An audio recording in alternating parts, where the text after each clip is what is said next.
जय बघ ना, star of the सीझनची विनर अदिती झाली आहे.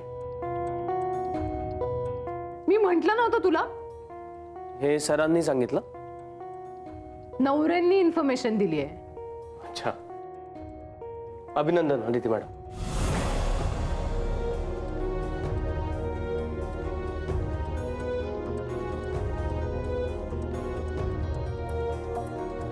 जय, काय करतोस तू? हे तुला माहित नाही ती कशी झाली आहे विनर?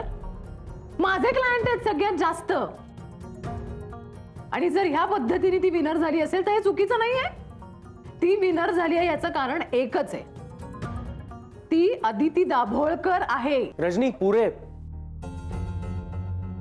खूप बोलतेस तू. दाभोळकर सरांचा या सगळ्यात काही संबंध नाहीये. त्यांनी कधीच कोणालाही फेवर केलेलं नाहीये. हो, पण तुला डॉमिनेट करतातच ना ते. आणि वडील काहीही करू शकतात मुलीसाठी. मला माहित होतं हेच होणार. हो, पण म्हणून ह्या सगळ्यात दाभोळकर सरांची इन्व्हॉल्वमेंट आहे असं कोणीही म्हणू शकत नाही. एकतर सरांनी काही अजून अनाउन्स केलेलं नाही, आणि रिझल्ट बाबतीत तुला आऊ आणि सरांवर विश्वास आहे ना? का ते सुद्धा पार्शियलिटी करतील असं म्हणायचंय तुला? नाही नाही, अदिती मॅडमनी त्यांच्या नवऱ्याचं त्यांना सोडून जाणं एनकॅश केलं असेल. बक्षीस किती माहितीये ना? रजनी, तू मर्यादा सोडून बोलतेस. आदिती गप्प आहे म्हणून याचा अर्थ असा नाही तुझ्या मनाला येईल ते तू बोलशील.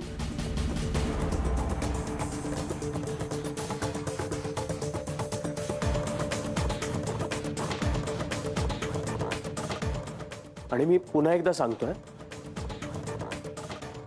हे सगळं नवऱ्यांनी सांगितलंय ना तुला? सरांनी अजून काहीच ऑफिशियली अनाउन्स केलं नाहीये, मग तू का एवढी रिॲक्ट होतेस? आणि त्यांनी अनाउन्स केल्यानंतर तुला जर काही शंका असतील ना, तर त्या तू सरांनाच विचार, म्हणजे तुला तुझ्या प्रश्नांची उत्तरही मिळतील. आणि जर आदिती मॅडम विनर असतील तर त्या ते डिझर्व करतात. जय, तू पण हो, कारण तू चुकतेस. आणि काही चूक नसताना आदिती मॅडम ते सगळं ऐकून घेतात. आणि तू उगाच चिडचिड करू नकोस. आमचं तरी नाव आलंय का लिस्ट मध्ये? आम्ही चिडलोय? कशाला चिडाल?